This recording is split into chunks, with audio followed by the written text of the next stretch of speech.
রায়টা পাশ হলে তখন পুলিশ করে দেবে কাজটা? না তোদের রায় পাশ হতে পুলিশ দাঁড়িয়ে থাকবে না। হ্যাঁ, এই ক্ষতিপূরণটা কে দেবে?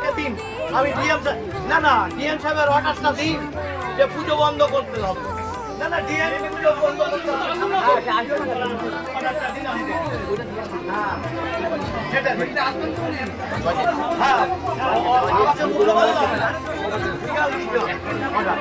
ঠাকুর তৈরি বন্ধ, তারপর আমি দেখছি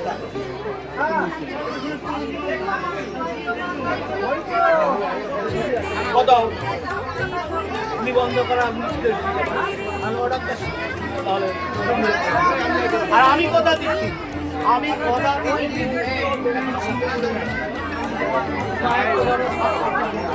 আমি দাঁড়িয়ে থেকে সব জায়গায় দুটো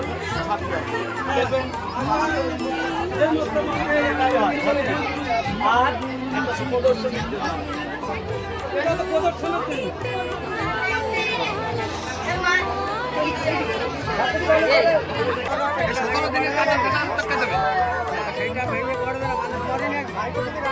যেখানে পুজো পিছন দিকে পড়ে বিল্ডিং এ পড়ে, সামনে পড়লে পুকুরি পড়বে, অটো দেওয়ার রাস্তা নাই। এখন কিন্তু যেখানে পুজো হচ্ছে 100 ফুটের দুর্গা, ওখানে ঠাকুর পড়লে বিল্ডিং এর পর পড়বে, আর এখানে আগুন ধরলেও কিছু হবে না। রাস্তা নেই, আমার বাড়ির ওখানে আমি ঘুরে এসেছি। একটা পুকুর পাড়ে আমার পুরো একটা বাড়ি আছে, একটা পুকুর পাড়ে পুজো হচ্ছে, উল্টো দিকে পড়লে বিল্ডিং এর মানে এমন একটা জায়গা আছে, আমরা তো পুজো বন্ধ করিনি।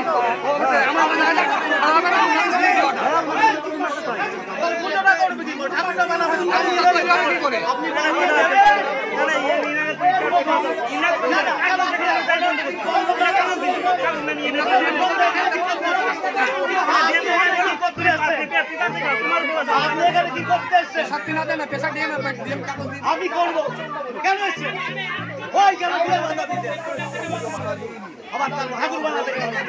ঠাকুর বানাতে বাধা দিচ্ছেন, বাধা জানলি মানে আবার বলছেন যে বাধা দিইনি এটা কি হচ্ছে?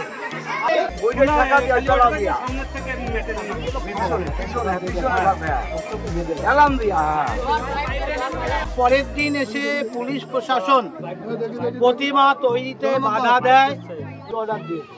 কোর্টে তো আগামীকাল মানে 3 তারিখে শুনানির কথা বলেছে, পরশু 3 তারিখে, আর দুটো শর্তে পুনর্বিবেচনা।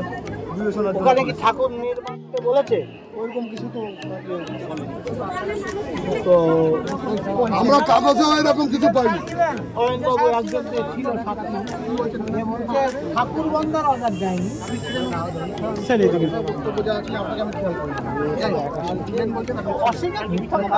তাহলে আমি বলছি যাদেরকে সামনে ছিলেন, ভেতরে ছিলেন না, এই প্রসঙ্গে কি কথা হয়েছে? এই প্রসঙ্গ যখন উত্থাপন করা আপনাদের যখন এই বিষয়টা উত্থাপন করলেন,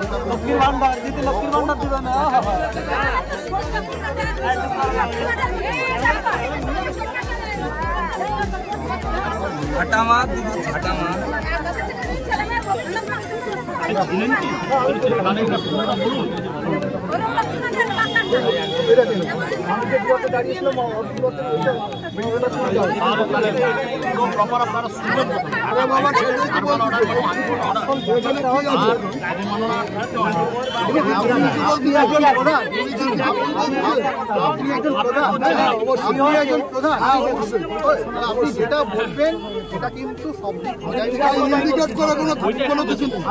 আপনি কথা বলছেন, আমরা তো কোনো কথা বলিনি। আমার সঙ্গে পুলিশ